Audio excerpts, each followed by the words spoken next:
আচ্ছা আচ্ছা পিএমটি ফাংশনের কাজ কি? পেমেন্ট ক্যালকুলেশনের জন্য ইউজ করা হয়ে থাকে। আইপিএমটি ইন্টারেস্ট পেমেন্ট ক্যালকুলেশন, আর পিপিএমটি প্রাইমারি পেমেন্ট ক্যালকুলেশন। তোমরা মনে হয় এই ফর্মুলাটা কাজ জানো, আশা করি এই দুটো নাম হয়তো কেউ শুনেছো কেউ শোনো। এটা কি পারপাসে ইউজ হয় দেখো, আমরা আজকেরকার দিনে সবাই ইএমআই কথাটা জানি, অর্থাৎ ইএমআই এ বিভিন্ন প্রোডাক্ট নিয়ে থাকি। তো এই ইএমআই প্রোডাক্ট নেওয়ার পর মনে করো এখন আমি গেট স্ট্যান্ডে গিয়েছি, গিয়ে বললাম আমার একটা এসি লাগবে, এসি শপে গিয়েছি, আমার একটা এলজি কোম্পানির এসি লাগবে, 1.5 টনের এসি লাগবে। ওকে, তাহলে এইবার তখন ও আমাকে কি দেবে? ফার্স্ট প্রাইস দেবে। তো মনে করো ও প্রাইস দিল 15999। যখন আমরা বলবো যেটা আমরা ক্যাশে নেবো না, আমরা ইএমআই সিস্টেমে যেতে চাই, সেই প্রসেসটা আজকে দেখব যে ইএমআই সিস্টেমে যেতে গেলে কোন কোন স্টেপগুলো পার করতে হবে, সেই স্টেপটা আমরা ক্লিয়ার দেখবো আজকে। তো এই যে এলজি কোম্পানি এত টাকা দামের একটা এসি যখন আমরা বলবো যে ইএমআইতে নেব, ফার্স্ট কন্ডিশন কি আসবে না, D O W N down payment করতে হবে তোমাকে একটা কিছু।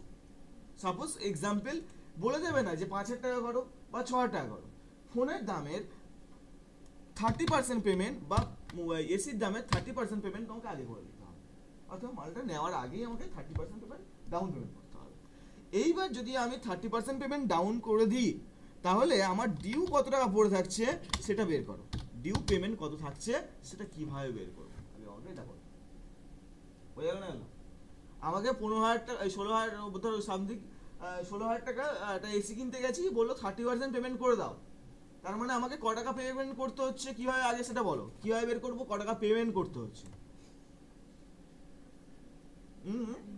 ইকুয়ালস টু এই অ্যামাউন্টটা মাল্টিপ্লাই বাই 30%, তাহলে বেরিয়ে আসবে। এন্টার করে দাও, তাহলে আমার এই টাকাটা পেমেন্ট করতে হচ্ছে। যদি এই টাকাটা পেমেন্ট করে দিই তাহলে ডিউ পড়ে থাকছে কত, ডিউ পেমেন্ট পড়ে থাকছে ইজ ইকুয়াল টু কত, 70%, মানে সেটা কত, এই অ্যামাউন্টটা সঙ্গে মাইনাস হয়ে যাচ্ছে এটা, নাকি? তাহলে এই টাকাটা আমার ইনস্টলমেন্টে পড়ে যাচ্ছে, অর্থাৎ এই টাকাটাই আমার অ্যাকচুয়ালি ইএমআই এ পড়ছে, নাকি? নিশ্চয়ই আমার এই টাকাটা ইএমআই দিতে হবে না, এই টাকাটাই ইএমআই দিতে হবে। এইবার ইএমআই যখন এই টাকাটা দিতে হবে ডিউ অ্যামাউন্টটা, তাহলে আমার কাছে কয়েকটা কন্ডিশন নতুন আসবে, যেমন টাইম দেবে আমাকে একটা 2y একটা টাইম দিল, 2 বছরের একটা টাইম দিল, আইএনটি ফর ইন্টারেস্ট দিল 5% পার ইয়ার। বুঝে গেল? এইরকম কন্ডিশন অবশ্যই থাকে, অবশ্যই থাকে, দেখবে এত টাইমের মধ্যে এত পার্সেন্ট ইন্টারেস্ট দেবে। এবার তুমি বলতে পারো এখন ইন্টারেস্ট নেয় না, এখন দেখবে দেখবে বিভিন্ন জায়গায় অ্যাডভার্টাইজমেন্ট দেয় zero interest. Actually zero interest বলে কিছু হয় না, ইন্টারেস্ট ঠিক ধরেই নেয়। কেমন ধরে নেয়? বলে দেবে একটা প্রসেসিং চার্জ লাগে, সেই প্রসেসিং চার্জের মধ্যেই মোটামুটি একটা অ্যামাউন্ট ধরে নেবে, সে মিনিমাম 1,500 টাকা 2,000 টাকা 2,500 টাকা ধরে নেয়, ঠিক আছে? ওই বিজনেস পলিসি হিসাবে ওরা ইন্টারেস্টটাকে চাপা দিয়ে দিয়েছে। তো এবার দেখো এখানে আমাকে বের করতে হবে যে ভাই আমি মান্থে পেমেন্ট করব কত টাকা, আমি কাস্টমার, আমি অত শত বুঝবো না, আমি মান্থে ক টাকা পেমেন্ট করতে হবে সেটাই দেখবো। সেটা বের করার জন্য আমরা ইউজ করব পিএমটি ফাংশন। কিভাবে ইউজ হবে? ইজ ইকুয়াল টু লিখছো পিএমটি ফার্স্ট ব্র্যাকেট ওপেন। আমি বারবার বলছি ফর্মুলা মুখস্থ করে লাভ নেই, ফর্মুলার মধ্যে নিচে থাকা হিন্টসগুলো খেয়াল করো। তাহলে বলছে রেট, আচ্ছা রেট বলতে এই তিনজনের মধ্যে কাকে বোঝায়, কোনটাকে আমরা রেট বলে থাকি? ইন্টারেস্ট রেট বলি না কথা বলে, ইন্টারেস্ট রেট। তাই ইন্টারেস্ট রেটকে সিলেক্ট করো, ব্যাস ও যেমন বলছে সেম যাবো। এইবার বলছে কমা, কমা দেওয়ার আগে আমাকে একটা জিনিস ভাবতে হবে যেটা এর মধ্যে নেই। দেখো ইন্টারেস্ট রেট তো সিলেক্ট করে দিচ্ছি, কিন্তু ইন্টারেস্টটা কত দিনের? পার ইয়ারের বললাম না, যেহেতু ইয়ারের লেখা আছে 2y, কিন্তু আমি যখন ইএমআই দেব তো মান্থ পেমেন্ট করবো, তাই না? তাহলে ওই এই যে 5% তো ইয়ার হিসাবে রয়েছে, তাহলে এইটাকে মান্থে কনভার্ট করতে হবে, ডিভাইডেড বাই 12, অর্থাৎ ডিভাইড করে দেবো 12 দিয়ে। অর্থাৎ মনে করো বছরে আমি 24% দিচ্ছি তোমাকে, সেটা আমি মাসে কত পার্সেন্ট দেবো? ডিভাইড বাই 12 দেবো, দিলে 2% বেরিয়ে আসে। সেম লজিকে আমি এটাকেও কাজ করলাম। কমা, সরি কমা, কমা দেওয়ার পর বলছি এন পার বলে একটা কথা আছে। আচ্ছা এনটাকে ছাড়, পার, এখানে পার বলতে কোনটাকে বলবো বোঝাতে পারে, যেতে পারে পি ইয়ার পার ইয়ার বলতে পারি, তাহলে পার ইয়ার, ইয়ারটাকে ধরো, ইয়ারটাকে ধরলাম। ওকে, এবার বলছে এই 2y 2 বছর তো এটা, কিন্তু আমি তো দেবো ইএমআই মাসে, তাহলে কি করতে হবে? এটাকে মাসে কনভার্ট করতে হবে। কি করবো তাহলে? ইনটু 12, ডিভাইড কেন হবে, ইনটু 12 হবে, তাহলে ইনটু 12 করে দিলাম, ব্যাস গল্প শেষ। ওকে, এবার বলছে কি পিভি, দেখতে পাচ্ছ পিভি ফর প্রাইমারি ভ্যালু, নাকি পিভি ফর প্রাইমারি ভ্যালু কোনটা যে থাকছে সেটা, ব্যাস, তাই তো নাকি। এইবার ব্র্যাকেটটাকে ক্লোজ করো, এবার ব্র্যাকেটকে ক্লোজ করে দাও, দেওয়ার পর এখানে আমরা এন্টার কি প্রেস করব।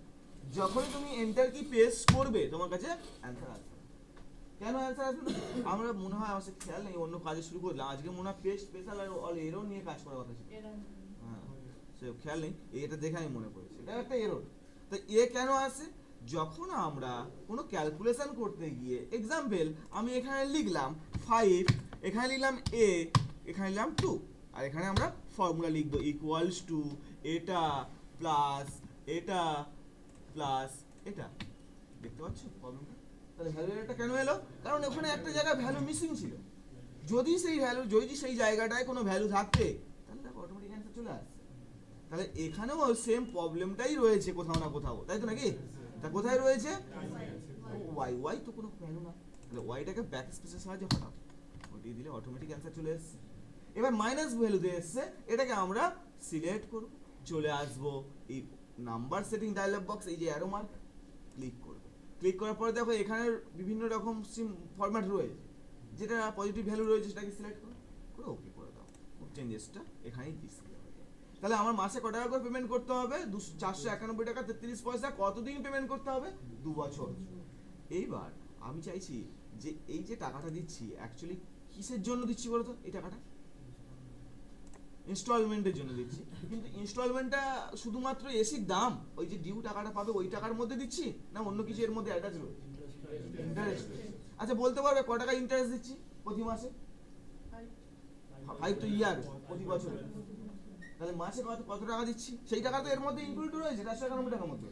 হ্যাঁ, ডিভাইডেড বাই 12 টাকাটা কত আসবে? তাহলে সেটা ক্যালকুলেশনের জন্য আমরা ইউজ করব কি, এখানে আমরা আইপিএমটি ফাংশন ইউজ করব। IPMT for interest payment calculation. Interest payment ক্যালকুলেশনে আমরা ইউজ করব কিভাবে? ইকুয়ালস টু, দেখো আইপিএমটি কথাটা লিখছো ফার্স্ট ব্র্যাকেট ওপেন, চেঞ্জেস কিছু এখানে দেখতে পাচ্ছ কি? দেখো তো ফর্মুলা হিন্টস এর মধ্যে না, রেড বলো চেঞ্জেসটা কোন জায়গাটা? একটা জিনিস চেঞ্জ হয়েছে, সামান্য একটা জায়গা, একটা পার এক্সট্রা রয়েছে, তাই তো নাকি? একটা এন পার ছিল আর একটা নতুন পিআরএস, তাই আমরা দেখবো ওটা কি কাজে ইউজ হয়। তো ফার্স্ট রেট সেম জিনিস দেবো, কাকে দেবো? 5%, ডিভাইডেড বাই কত দেবো? 12, কেন দেবো বোঝা গেছে, কমা, তারপর বলছে পার। এই কথাটা কেন বলছে? দেখো এই যে আইএনটি ফাংশন, আইপিএমটি ফাংশন, এর কাজ হচ্ছে ইন্টারেস্টটাকে ক্যালকুলেট করা, ইন্টারেস্ট পেমেন্টটাকে বের করে নেওয়া। এইবার ও জানতে চাইছে কত মাসের ইন্টারেস্ট বের করবো বা কত বছরের ইন্টারেস্ট বের করবো। যদি আমি ভাবি এটা কত, ক মাসের টাকা এটা?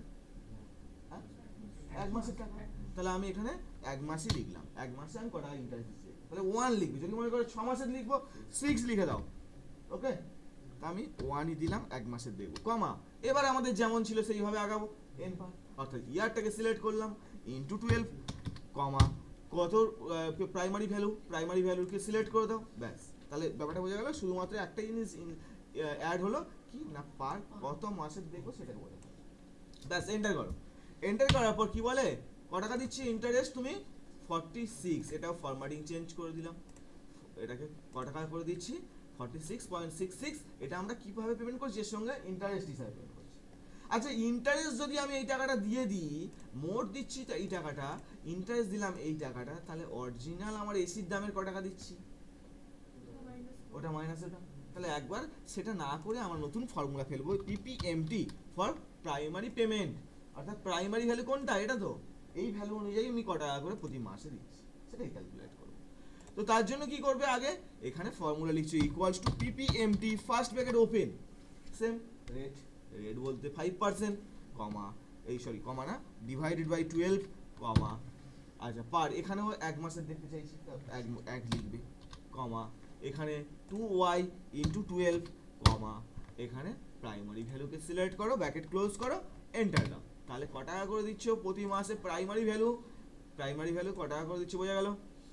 তাহলে এখানে দেখো অরিজিনাল এসির দামের জন্য তুমি দিচ্ছ 444 টাকা 67 পয়সা, আর তুমি ইন্টারেস্ট দিচ্ছ এই টাকাটা, টোটাল দিচ্ছ এই টাকাটা, ব্রেকআপ গুলো বোঝা গেল। এইবার আশা করি এই দুটোকে যোগ করলে এটা হওয়া উচিত। চলো একবার ট্রাই করে দেখে নিই। Is equal to 444.67 plus 46.66 enter. ঠিক আছে, তাহলে আমাদের ব্যাপারটা বোঝা গেল কি এই তিনটে ফাংশন কিভাবে কাজ করে। ফর্মুলা লেখার হলে তাহলে নতুন একটা ফাংশনের কাজ শিখে নাও। যদি আমরা ফর্মুলা লিখতে চাই কি করতে হয়, ডাবল ক্লিক করবো এভাবে। যদি আমরা আরেকটা শর্টকাট কি জানি কি নাম, F2 কি প্রেস করবো, F2 কি প্রেস করলেও ডিসপ্লে হবে, কিন্তু একটা ফর্মুলা ডিসপ্লে হবে, আগে সবাই তো ডিসপ্লে হবে। এখানে একটা নতুন ফর্মুলা অ্যাটাচ করে দাও, ইকুয়ালস টু ফর্মুলা টেক্সট। কি ফাংশন ইউজ করবে, ফর্মুলা টেক্সট, এই ফাংশনটা ইউজ করে দেবে। ওকে, দিয়ে সেলকে সিলেক্ট করে দাও, দিয়ে এন্টার করো, ফর্মুলা ডিসপ্লে হতে শুরু করে দেবে। এবার ড্র্যাগ করে তুমি যেখানে অ্যাপ্লাই করো প্রত্যেকের ফর্মুলা একসাথে দেখতে পাবে। বুঝলে, ফর্মুলা যদি কারোর লাগে সেটা নোট করে নাও।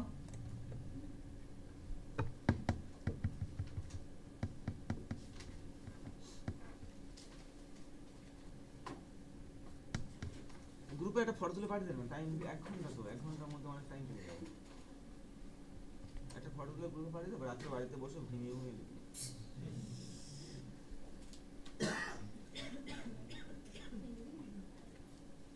বুঝলে,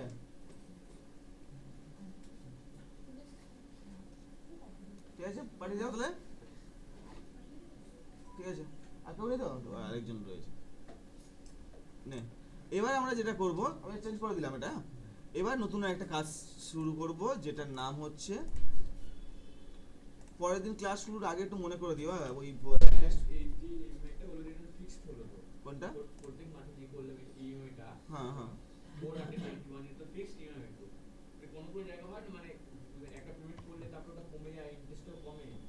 এবার হ্যাঁ সেটার ক্ষেত্রে কি হয়, সমান থাকে, অ্যামাউন্ট থাকবে না।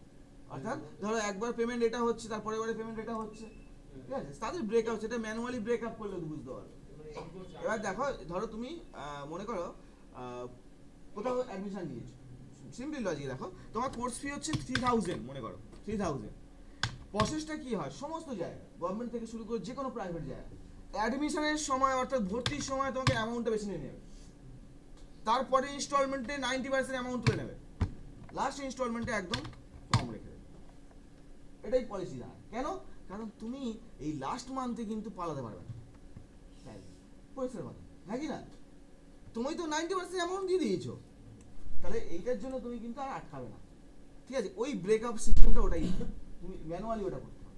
অ্যাকচুয়ালি ম্যানুয়ালি করলে তোমার কাছে 90% পেমেন্ট আগে তুলে নেওয়া হলো, তুমি মনে করো লাস্টে দুটো ইএমআই আমি দেবো না, তাহলে তো বললো লস। অ্যাকচুয়ালি পেমেন্টটা ইএমআই সিস্টেম কেমন হবে, তো দোকানদার সঙ্গে সঙ্গে টাকা পেয়ে যায়, 24 ঘন্টার মধ্যে দোকানদার টাকা পেয়ে যায়। কার কাছ থেকে, ওই ফিনান্স কোম্পানির কাছ থেকে, 24 ঘন্টার মধ্যে। কিন্তু তুমি কার কাছে, তুমি দোকানদারের কাছে তোমার সঙ্গে কোনো সম্পর্ক নেই, কিন্তু দোকানদার পেমেন্ট পেয়ে গেছে, তুমি কিন্তু ওই ফিনান্স কোম্পানি তোমার আন্ডারে রয়েছে, ওই তোমার কাছে টাকা তুলবে।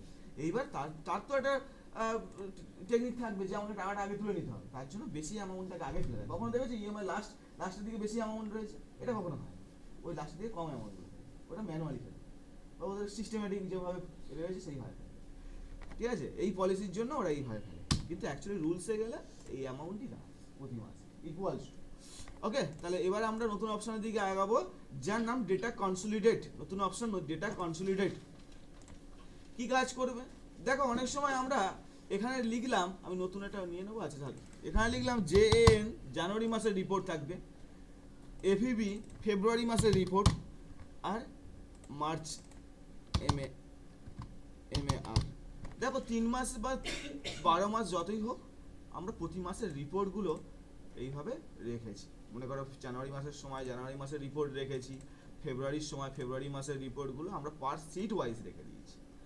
এইবার একটা টাইম পরে যখন আমার হিসেব দিতে হবে, তখন কি করতে হবে, একটা টোটাল বলে একটা সিট জেনারেট করতে হবে নাকি, টোটাল রিপোর্টটা এই সিটের মধ্যে আমাকে রাখতে হবে, যে আমি মাস টোটাল এই টাকাটা ইনকাম করে দিয়েছি, টোটাল এই প্রোডাক্টটা এত পিস বিক্রি করেছি, টোটাল আমার এত এই ইনকাম এক্সপেন্স এই যা হয়েছে সব এখানে রয়েছে টোটাল সিটের মধ্যে।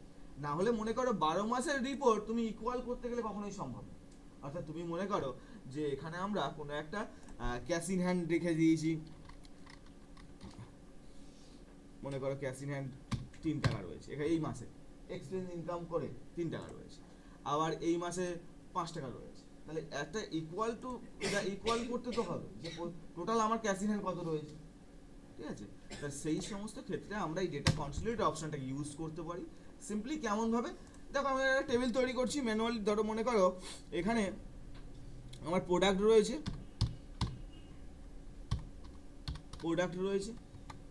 এখানে আমার কোয়ান্টিটি রয়েছে, কিউটি ওয়াই কোয়ান্টিটি রয়েছে, আর এখানে রেট রয়েছে, রেট দরকার নেই, ভ্যালু টোটাল ক টাকা ইনকাম করেছি সেই ভ্যালুটা দিয়ে দিলাম, ভ্যালুটাই দিয়ে দিলাম, বেশি রাখলাম না। তাহলে প্রোডাক্ট মনে করো এসএসডি বিক্রি হয়, 3 পিস বিক্রি হয়েছে, জানুয়ারি মাসে রিপোর্ট দিচ্ছি আমি, জানুয়ারি মাসে ফাইনাল রিপোর্ট আনছি, টোটাল আমি কামিয়েছি এখান থেকে মনে করো 5,000 টাকা, বা এই অ্যামাউন্টটাই থাক। চলো এবার আমি বিক্রি করেছি ল্যাপটপ বিক্রি করেছি জানুয়ারি মাসে 3 পিস, অ্যামাউন্ট আমি টোটাল দিয়েছি এটা মনে করো। আচ্ছা এখানে আমি মনে করো র্যাম বিক্রি করেছি 10 পিস, অ্যামাউন্ট দিয়েছি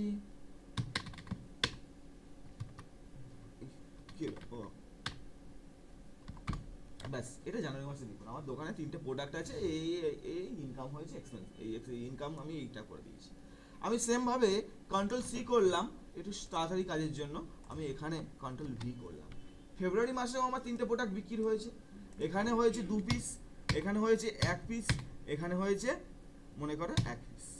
এখানে আমি ভ্যালু দিয়েছি মনে করো 3,000 টাকা, এখানে আমি দিয়েছি 1 পিস 10,000 টাকা, এখানে আমি দিয়েছি 500 টাকা।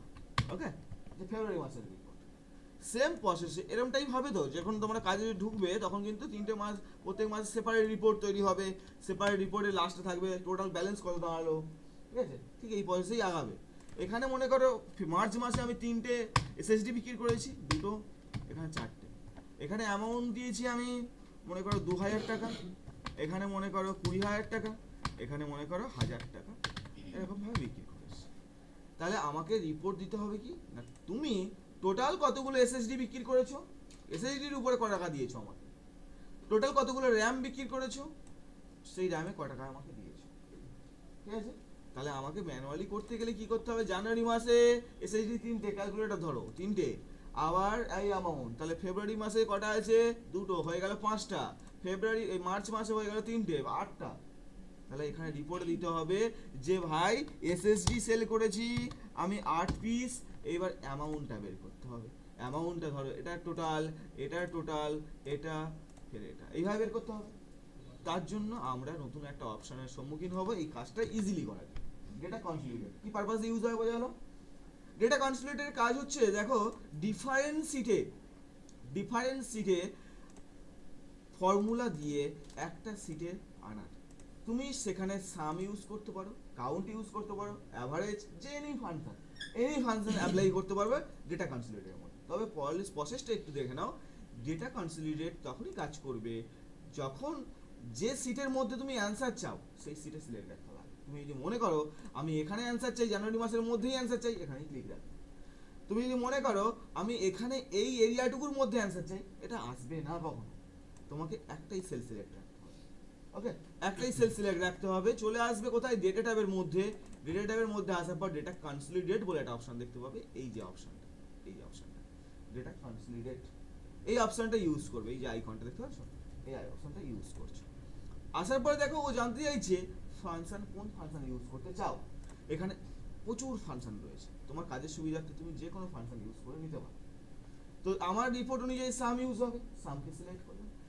বলছে রেফারেন্স, অর্থাৎ কাদের সাম হবে, তাদের রেফারেন্সগুলো অ্যাড করতে হবে। তো রেফারেন্সের ইয়ের উপর ক্লিক করা হলো, করে কার রেফারেন্স দেবো, ফার্স্ট জানুয়ারি। তুমি যদি মনে করো আমি ফেব্রুয়ারি ফার্স্ট দেবো, দিতেই পারো, কোনো অসুবিধা নেই। তাহলে জানুয়ারির উপর ক্লিক করলাম, জানুয়ারি সিটে চলে আসবে। তাহলে রেফারেন্সের মধ্যে আসার পর এই টেবিলটাকে সিলেক্ট করে দাও, এরিয়াটা কি করবে, অ্যাড করে দিলাম, ঠিক আছে। সেকেন্ড কার রেফারেন্স দেবে, ফেব্রুয়ারিটাকে চলে আসবে, এই টেবিলটাকে আবার পুনরায় সিলেক্ট করলাম, অ্যাড করলাম। থার্ড মার্চে আসলাম, এই টেবিলটাকে আবার পুনরায় সিলেক্ট করছো, মার্চের রিপোর্টটাকে অ্যাড করে, 3টে টেবিল সিলেক্টেড হয়ে গেছে। এইবার তোমার কাছে কয়েকটা কোশ্চেন দিয়ে করছে। কোশ্চেন নাম্বার 1 বলছে, কোশ্চেনগুলো আন্ডারে কার আসছে, ইউজ লেভেলসের আন্ডারে আসছে। 1 number question top row, 2 top left column, আর 3 number question create link to source data. তো এদের কাজ কি, এদের করলে কি হবে, দেখো বলছে টপ ইউজ লেভেলস, অর্থাৎ লেভেলস আকারে দেখানো যাবে, লেভেলস অর্থাৎ অ্যাজ এ স্টিকার, অর্থাৎ সেখানে কোনো ক্যালকুলেশন হবে না। তাহলে আমি যদি এখন রিপোর্টটা নিয়ে যাই, কার রিপোর্ট কোথায় এসছে সেটা বুঝতে পারবো না, ফিল্ডগুলো যদি না থাকে, এই টোটাল ফিল্ডগুলো। আমি চাইছি উপরে এই প্রোডাক্ট কোয়ান্টিটি ভ্যালু বলে যে লেভেলসগুলো রয়েছে, হেডিংগুলো রয়েছে, ফিল্ডগুলো রয়েছে, সেগুলোকে আমার ওই টোটাল সিটের মধ্যে 4 নম্বর যে সিটটা ওখানেও দেখা। তাহলে আমরা এখানে কি করব, টপ রোটাকে অন করে দেবো। তাহলে টপ রোটা কিভাবে যাবে, লেভেলস আকারে যাচ্ছে। সেম প্রসেসে আমি চাইছি এসএসডি বা ল্যাপটপ র্যাম কোনটা কার অ্যামাউন্ট, কোনটা কার ভ্যালু আমরা বুঝতে পারবো না, তাহলে লেফট কলমটাকে অন করে দেবো। ওকে, আরেকটা জিনিস চাইছে create link to source data, অর্থাৎ কখনো যদি মনে হয় জানুয়ারি মাসে রিপোর্ট এডিট হবে, তাহলে সেই রিপোর্ট এডিট হওয়ার পর টোটালে ওই এডিট অটোমেটিক্যালি হবে। তাহলে সেই লিঙ্কটা যদি রাখতে চাও তাহলে এটাকে অন করে দাও। তাহলে তিনটেকেই আমি অন করলাম, 1 2 3, ওকে করে দিলাম। দেখো তো 4 নম্বর সিটে অর্থাৎ টোটাল সিটে অল রিপোর্ট চলে এসছে, এসএসডি 8টা, টোটাল এত টাকা কামিয়ে দিয়েছে, ল্যাপটপ 6 পিস বিক্রি হয়ে টোটাল এত টাকা কামিয়ে দিয়েছে, র্যাম এত পিস বিক্রি হয়েছে, এত টাকা দিয়েছে। হ্যাঁ, এইবার কোশ্চেন হচ্ছে প্রোডাক্টটা কোথায় গেল, প্রোডাক্টটা দেখতে পাচ্ছি না। এবং আরেকটা জিনিস খেয়াল করবে, ওখানে একটা কলমসও এক্সট্রা চলে এসছে, যেটা আমার কাজে নেই। তবে এটা এক্সেলের একটা প্রবলেম, প্রবলেমটা কেন হয়েছে এটা আগে একটু বলি। প্রবলেম এক্সেলেরও না, আমাদের কিছু প্রবলেম। দেখো আমরা বললাম না টপ রোকে চাই, আর বললাম কি লেফট কলমকে চাই, তাই তো? প্রোডাক্ট কয় জায়গায় চলে যাচ্ছে, 2 জায়গায় চলে যাচ্ছে, দুটো কথা উদ্দেশ্যে যাচ্ছে না। তার ফলে এবার এটা মার্জ হয়ে গেছে, এর পরিবর্তে একটা কলমস ঢুকে গেছে, ঠিক আছে? তাহলে তোমাকে ম্যানুয়ালি কি করতে হবে, এই কলমটাকে রাইট ক্লিক করে ডিলিট করে দিতে হবে, আর এখানে PRODUCT লিখে নিতে হবে। আশা করি ওই প্রত্যেকটা জায়গায় ক্যালকুলেশন করে আসার থেকে এইটা লিখে নেওয়া একটু সহজ, নাকি? তাহলে এইভাবে কমপ্লিট করে নেওয়ার পর এখানে তুমি টোটাল রিপোর্ট জেনারেট করে দাও, টোটাল আমি এত টাকা কামিয়েছি, এত টাকা হয়েছে। তাহলে এখানে আমরা টোটাল রিপোর্ট জেনারেট করে দিলাম। হোমে গেলাম, অটোসাম ইউজ করে দাও, অটোসাম করে অটোসাম ইউজ করে দাও। তাহলে টোটাল এত পিস কোয়ান্টিটি মাল গেছে, আর এত টাকা টোটাল আমি ইনকাম করে দিয়েছি। ব্যাপারটা বোঝা গেল, যেটা কনসলিডেটের সুবিধাটা কি? ওকে, তাহলে এইভাবে আমরা রিপোর্টগুলোকে একসঙ্গে নিয়ে চলে আসতে পারি, কোনো অসুবিধা? আচ্ছা, এবার তাহলে আরেকটা নতুন জিনিসে ঢুকি আমরা, টেক্সট টু কলম। ছোট অপশন, টেক্সট টু কলম এ কি কাজ করে দেখবে। আমি একটু ক্রোম ব্রাউজারটা খুলছি একটু প্যারাগ্রাফ নেওয়ার জন্য। আচ্ছা, ক্রোম ব্রাউজার খোলার দরকার নেই, আমি ওয়ার্ড খুললেও তো প্যারাগ্রাফ পেয়ে যাব। একটা প্যারাগ্রাফ নিচ্ছি, এটা একটু অন্যভাবে বুঝলে ভালো হতো, ডেটাবেসটা নেই আমার কাছে ওইভাবে। আচ্ছা, ব্র্যান্ড ফার্স্ট করে দেবো, আচ্ছা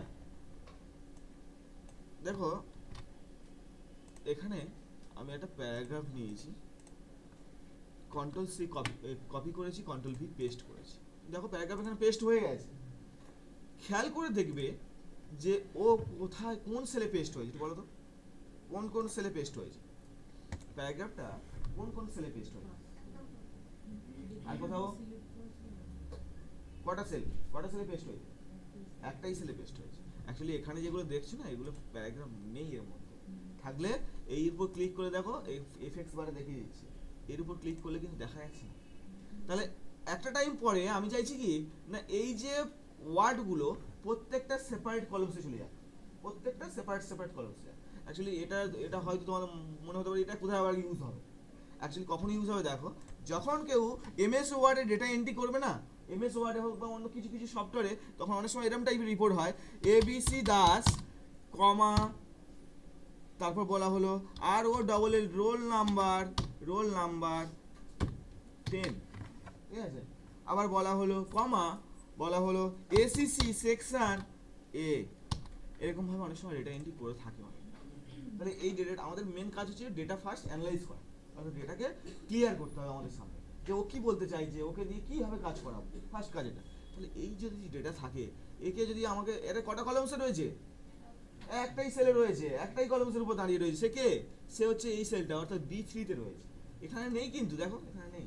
তা বললো এদেরকে সেপারেট কলমসে ফেলে দাও, অর্থাৎ নাম এক জায়গায় থাকবে, রোল নাম্বার এক জায়গায় থাকবে, সেকশন এক জায়গায়। তখন আমাদের কি হয়, কাজ করতে হয়। দেখো ফার্স্ট আমি এটার উপর দেখাই, এটার উপর ক্লিক করলাম, আমরা ইউজ করবো টেক্সট টু কলমস অপশনটা। টেক্সট টু কলমস ইউজ করার পর এখান থেকে জাস্ট নেক্সট করে যাও। দেখো প্রত্যেকটা ওয়ার্ড আলাদা কলমস ধরে নিয়েছে, নেক্সট করে যাও, ফিনিশ করে দাও। তো তুমি খেয়াল করে দেখো, ভিডিও দেখতে পাচ্ছ, প্রোভাইডস আলাদা আলাদা সেটা তো, তাহলে এইভাবে আমরা আলাদা আলাদা করে নিতে পারলাম, কিন্তু এটা অটোমেটিক্যালি হলো, এটা আমরা কিছু জানলাম না বুঝলাম না, আমরা নেক্সট নেক্সট করে গেলাম, হয়ে গেল। এইবার গল্পটা আসছে, কিন্তু এখানে তো এই গল্প হবে না, এখানে তো জিনিসটা অন্য, এখানে কমা অনুযায়ী আলাদা ব্রেক করতে হবে, কমা যেখানে যেখানে আছে ব্রেক করতে হবে সেই অনুযায়ী। এখানে কি করবে, সিলেক্ট করছে জায়গাটাকে, আবার আসে টেক্সট টু কলামসে, এখানে একটা নতুন অপশন দেখতে পাবে, ডিলিমিটেড, ওকে, ডিলিমিটেড অপশনটাকে ইউজ করবে। এইবার এটার পরে নেক্সট করবে, নেক্সট করার পর ও বলছে তুমি কার উপর বেস করে ওটাকে ব্রেক করতে চাইছো, দেখতে পাচ্ছ, তুমি সেমিকলন, কমা, স্পেস, আদার্স যদি কিছু হয় সেটা কিন্তু এখানে বসিয়ে দিতে পারবে, সেই অনুযায়ী ব্রেক হবে। আমরা বললাম কি কমা অনুযায়ী ব্রেক করতে চাইছি, দেখতে পাচ্ছ সঙ্গে সঙ্গে ডিসপ্লে, নেক্সট চালিয়ে দাও, এবার ফিনিশ করে দাও। দেখতে পাচ্ছ রিপোর্টটা, এখানে এই কলামসের মধ্যে এবিসি দাস, এটার মধ্যে রোল নাম্বার 10, এটার মধ্যে সেকশন এ, বোঝা গেল কাজ কোথায় কোথায় সুবিধা দেবে টেক্সট টু কলামস অপশনটা, সবচেয়ে বেশি সুবিধা ওই ডিলিমিটেড অপশনটা। ওকে, তাহলে এই প্রসেসটা ইউজ করে আমরা ডেটাগুলো শর্ট লিস্ট করে নিতে পারবো নিজেদের যেমন লাগবে। তাহলে এই বন্ধু থাক আজকে, আচ্ছা স্টপ করতে হবে রেকর্ডিংটা না, আর পরের দিন একটু ক্লাস শুরুর আগে মনে করে দিও না ওই এটা পেস্ট, হ্যাঁ ওই দুটো পার্ট আমি